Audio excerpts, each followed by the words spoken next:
नमस्कार, मैं हूं नगमा और आप देख रहे हैं देश की बात। देश की बात में आज बात करेंगे किसानों के आंदोलन की, कई चीज़ों की, लेकिन सबसे पहले बात आर्यन खान और ड्रग मामले की। क्रूज ड्रग मामले की जांच कर रही एनसीबी की टीम आज शाहरुख खान के घर मन्नत पहुंची। हालांकि एनसीबी के जोनल डायरेक्टर समीर वानखेड़े ने एनडीटीवी को बताया कि टीम तलाशी के लिए नहीं गई थी, बल्कि कुछ पेपर वर्क बाकी था, इसलिए टीम उनके घर गई थी। एनसीबी की एक और टीम अभिनेत्री अनन्या पांडे के घर भी पहुंची। अनन्या पांडे का लैपटॉप और फोन जब्त कर लिया गया है और फिर उन्हें पूछताछ के लिए एनसीबी के दफ्तर बुलाया गया। हालांकि एनसीबी ने दोपहर 2 बजे ही बुलाया था, लेकिन अनन्या पांडे अपने पिता चंकी पांडे के साथ 4 बजे वहां एनसीबी के दफ्तर पहुंची। और इस वक्त मेरे साथ जुड़ रहे हैं मेरे सहयोगी सुनील सिंह। सुनील सिंह, आज अनन्या पांडे को भी एनसीबी के दफ्तर बुलाया गया है और एनसीबी की टीम शाहरुख खान के घर मन्नत भी पहुंची है। ये हम सब जान रहे हैं, तस्वीरें हमने देखी हैं। शाहरुख खान इस बीच अपने बेटे से मिलने के लिए भी गए, कुछ देर की मुलाकात हुई। इन सब खबरों के बारे में और क्या जानकारियां आप दे सकते हैं हमें?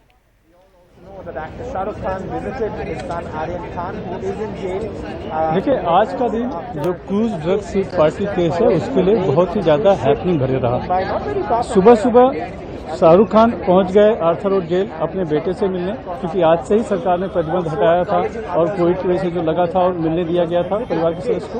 मैंने एक पिता अपने पुत्र से मिल पाया। उनके वकीलों ने मेंशन की फ्रेश एप्लीकेशन जमानत की, जो कि बॉम्बे हाई कोर्ट ने मंगलवार के लिए सुनवाई के लिए रख दिया है। और उसके बाद नवाब मलिक का एक बयान आया जिसमें उन्होंने आरोप लगाया कि एनसीबी के जो यहाँ के जोनल डायरेक्टर हैं समीर वानखेड़े, वो मालदीव उनका परिवार गया था, वो दुबई गए थे और वहाँ क्यों गया था और क्या कुछ वसूली की गई है, ऐसा उनका आरोप था। और इसका जवाब वानखेड़े देते उसके पहले ही शाहरुख खान के घर पे मन्नत पे एक एनसीबी की टीम पहुंच गई और एक अनन्या पांडे के घर पे पहुंच गई। अनन्या के घर पे तो तलाशी ली गई, लेकिन शाहरुख खान के घर पे बताया गया कि सिर्फ एक कुछ कागजी खानापूर्ति करनी थी, उसके लिए टीम गई थी। बहरहाल अनन्या पांडे को यहाँ बुलाया गया 2 बजे, 4 बजे वो आई। यहाँ पर उनसे इस बिल्डिंग, एक्सचेंज बिल्डिंग जो है, इसकी तीसरी मंजिल पर एनसीबी दफ्तर है, वहाँ पर उनसे फिलहाल पूछताछ चल रही है। उनके पिता चंकी पांडे साथ में आए हुए हैं और अब जो है 2 घंटे हो चुके हैं, शाम हो गई है। अमूमन जब सूरज ढल जाता है तब जो महिलाएं होती हैं उनसे पूछताछ नहीं होनी चाहिए, तो लेकिन उनके ऊपर निर्भर करता है। अगर वो चाहती हैं खुद होकर कि आज ही उनसे पूछताछ पूरी कर ली जाए, तो साथ में एक महिला भी रहती है और उनके परिवार वाले भी हैं, तो हो सकता है कि पूछताछ लंबी चले। वरना अगर पूछताछ पूरी नहीं हुई होगी तो भी उन्हें अभी कुछ देर के बाद जाने दिया जाएगा, क्योंकि जो बताया गया है कि वो कोई संदिग्ध नहीं है। वो एक तरह से इस पूरे मामले में एक महत्वपूर्ण ऐसे सुराग उनसे मिल सकते हैं जो कि आर्यन के चैट के दौरान इनसे और अनन्या से आर्यन से जो बातचीत हुई है उसके संबंध में उनका सुनील हमें समझाइए कि अनन्या पांडे का इसमें किस तरह से कनेक्शन है, कैसे तार जुड़ रहे हैं? उन्हें पूछताछ के लिए जो बुलाया गया है, तो उनका क्या इसमें रोल है?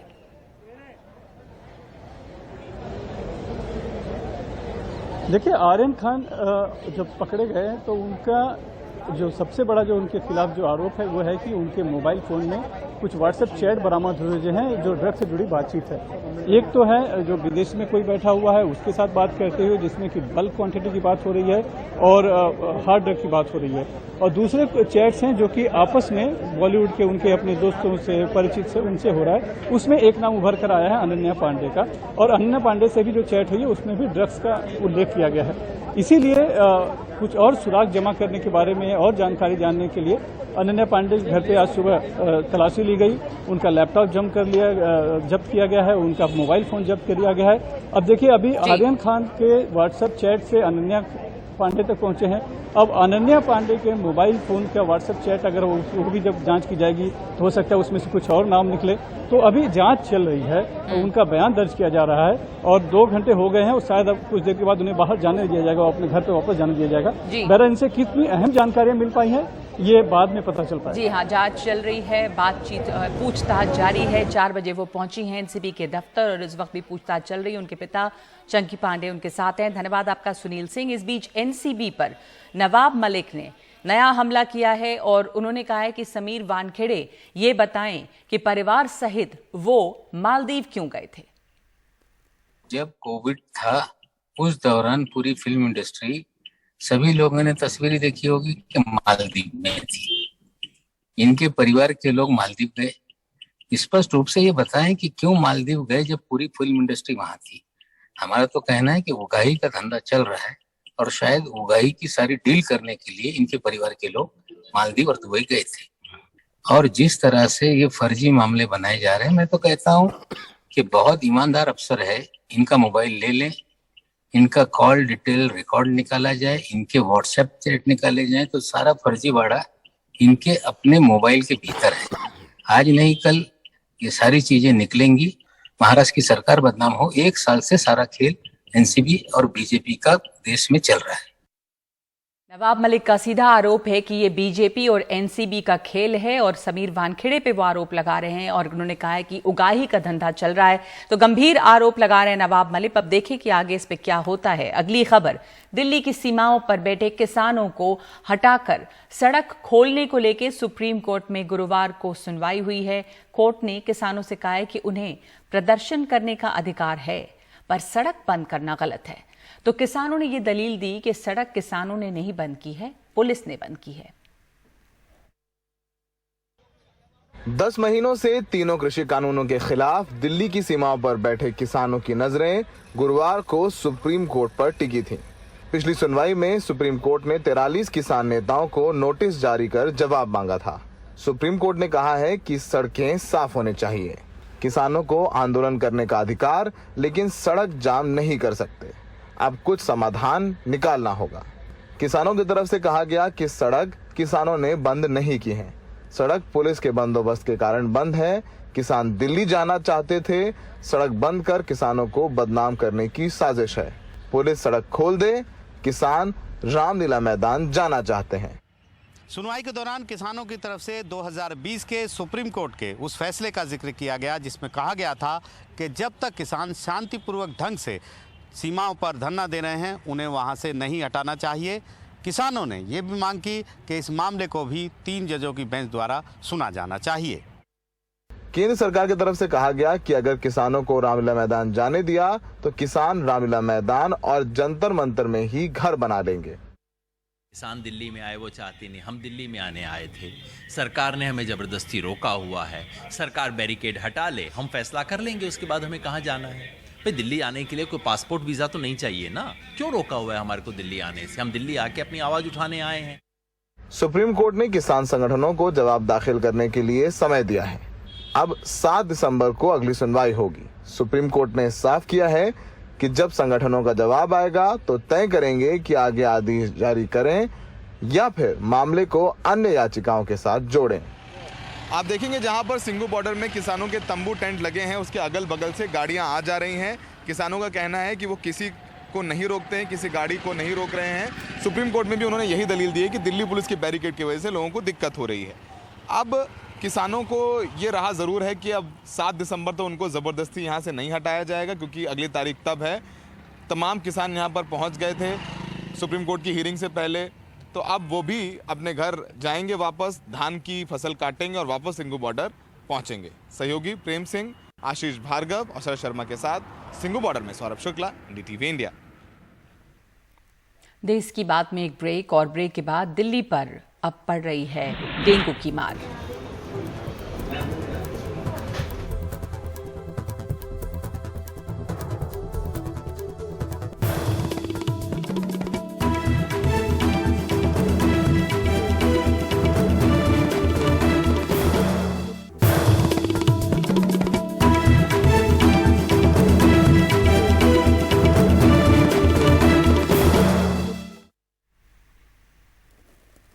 दिल्ली NCR में डेंगू के मामले लगातार बढ़ रहे हैं। दिल्ली में अब तक 800 से ज्यादा डेंगू के मरीज आ चुके हैं और एक महिला की इसमें मौत भी हुई है।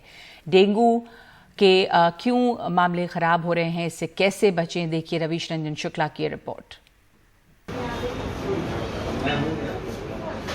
दिल्ली के एक प्राइवेट अस्पताल का इमरजेंसी वार्ड डेंगू के मरीजों से भरा है। हर तरफ बेचैन लोग और बेड बढ़ाने का दबाव।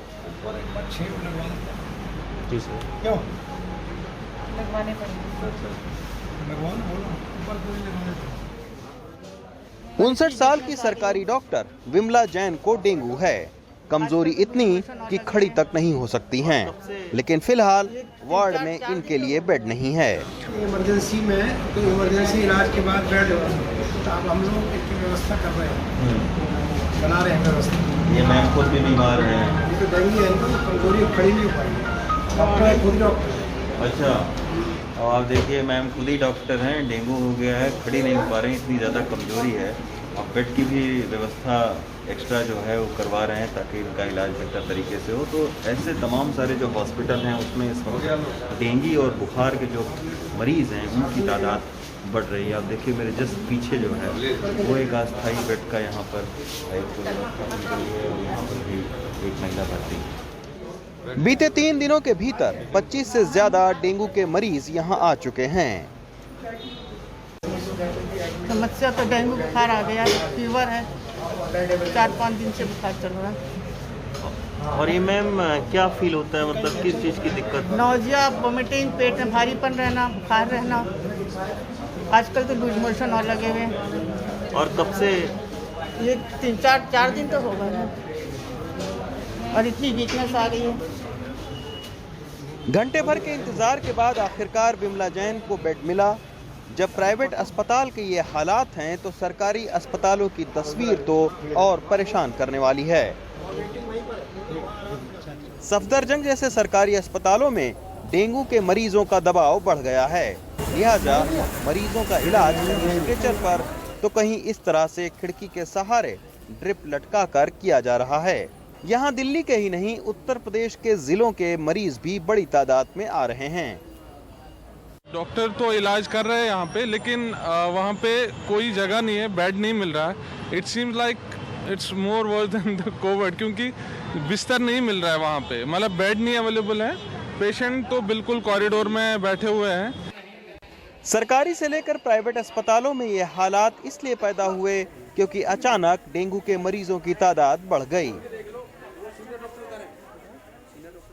2020 में डेंगू के मामले महज 395 थे, वहीं इस साल बढ़कर अब तक 723 तक जा पहुंचे हैं। इस साल सितंबर में जहां डेंगू के मरीजों की संख्या 217 थी, वहीं 16 अक्टूबर तक ही डेंगू के 382 मामले आ चुके हैं। डॉक्टरों की सलाह है कि बुखार के साथ उल्टी, शरीर में चकत्ते, कमजोरी और ब्लड प्रेशर लो होता है तो तुरंत डेंगू का टेस्ट कराकर डॉक्टर को दिखाना चाहिए। देखिए, डेंगू के हालात ख़राब हैं। सबसे पहले तो अस्पतालों में बहुत ज़्यादा बुखार के और डेंगू के मरीज़ आ रहे हैं। मैं ये कहना अतिशयोक्ति नहीं होगी कि अगर 70% मरीज़ के एडमिशन इस वक्त अस्पतालों में बुखार या डेंगू के कारण है। और दूसरा सवाल आपने पूछा कि किस किस का प्रिकॉशन करना। प्रिकॉशन तो बड़ा सीधा है कि आपको पानी नहीं इकट्ठे होने देना है, मच्छर का प्रजनन बढ़ना रुकना है। जहाँ जितना भी साफ़ पानी खासतौर से इकट्ठा होगा उसमें मच्छर अपना प्रजनन करता है। और मच्छर जो कौन है, एडीज इजिप्टाई, और ये क्या करता है सुबह से लेकर शाम, खासतौर से सुबह और शाम में ज़्यादा काटता है। ये भी ध्यान रखना है अपने को। पहले कोरोना, अब डेंगू के बढ़ते मामले हमारे अस्पतालों और डॉक्टरों का दोबारा इम्तिहान ले रहे हैं। नई दिल्ली से सोनाक्षी के साथ रवीश रंजन शुक्ला, एनडीटीवी इंडिया। और एक ब्रेक के बाद क्यों मुश्किल में दिख रहे हैं मध्य प्रदेश के कांग्रेस विधायक।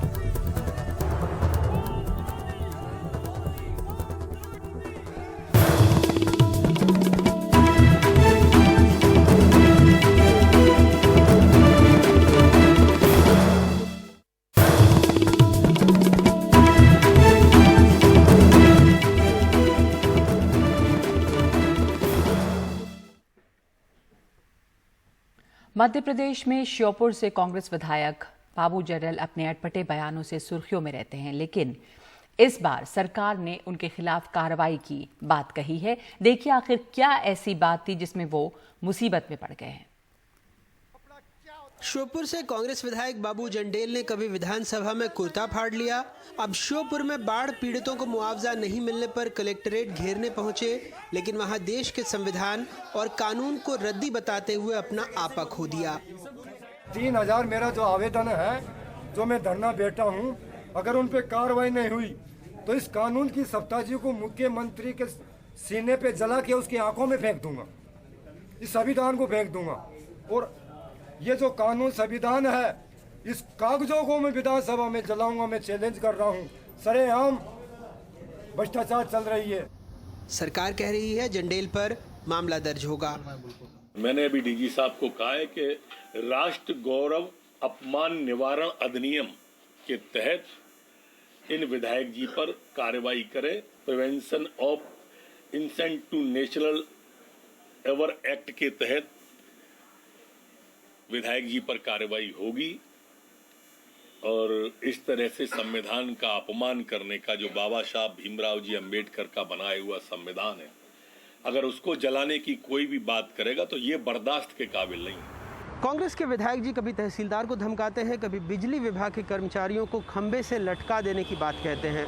वो जो कह रहे हैं विवादित है, निंदनीय है, पर बड़ा सवाल है कि क्या सत्ता पक्ष पार्टी देखकर कार्रवाई करती है?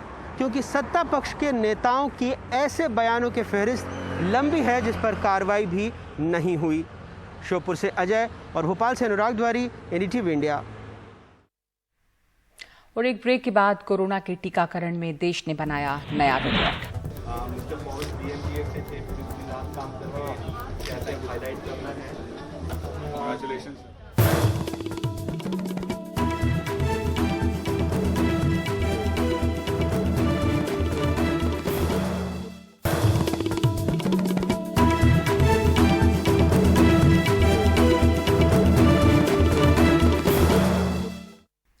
भारत ने कोरोना के आज 100 करोड़ डोज पूरे कर लिए हैं। इस मौके पर प्रधानमंत्री मोदी दिल्ली के राम मनोहर लोहिया अस्पताल पहुंचे। जगह जगह आज के दिन को लेकर काफी उत्साह से उत्सव मनाया जा रहा है। कोरोना वैक्सीन के 100 करोड़ डोज पूरे होने के मौके पर स्वास्थ्य कर्मियों के बीच प्रधानमंत्री, केंद्रीय स्वास्थ्य मंत्री मनसुख मांडविया भी साथ में थे। 21 अक्टूबर 2021 का ये दिन इतिहास में दर्ज हो गया है। भारत ने अब से कुछ दूर पहले ही 100 करोड़ वैक्सीन डोज का आंकड़ा पार कर लिया है। 100 साल में आई सबसे बड़ी महामारी का मुकाबला करने के लिए देश के पास अब 100 करोड़ वैक्सीन डोज का मजबूत सुरक्षा कवच है। इस मौके पर लाल किले पर देश का सबसे बड़ा 225 फुट लंबा, 150 फुट चौड़ा और 1400 किलो का राष्ट्र ध्वज लगाया गया। यहाँ मनसुख मांडविया ने कोरोना वॉरियर्स को लेकर एक गीत लॉन्च किया। ना हम रुके कहीं, ना हम डिगे कहीं, शत्रु हो कोई भी हम झुके नहीं। चुनौतियां अभी भी कई हैं। 100 करोड़ डोजेज तो पूरे हो गए हैं, लेकिन भारत में एलिजिबल पॉपुलेशन या 18 साल से ऊपर की जो आबादी है वो करीब 94 करोड़ है और उनको अगर दोनों डोज लगने हैं तो करीब 188 करोड़ डोजेज की जरूरत पड़ेगी और ऐसे में दिसंबर तक का वक्त है। इस मौके पर स्पाइस जेट ने भी अपने 2 विमानों को 100 करोड़ के रंग में रंगा। 100 crore Covid vaccine doses. This is the world's largest and fastest vaccination drive. Railway स्टेशनों और मेट्रो स्टेशन पर भी 100 करोड़ टीकों से जुड़ा अनाउंसमेंट चल रहा है। भारत ने आज 100 करोड़ कोविड वैक्सीन खुराक देने की बेमिसाल उपलब्धि हासिल की है। भारत ने 277 दिनों में ये आंकड़ा छुआ है। नई दिल्ली से परिमल कुमार, एनडीटीवी इंडिया।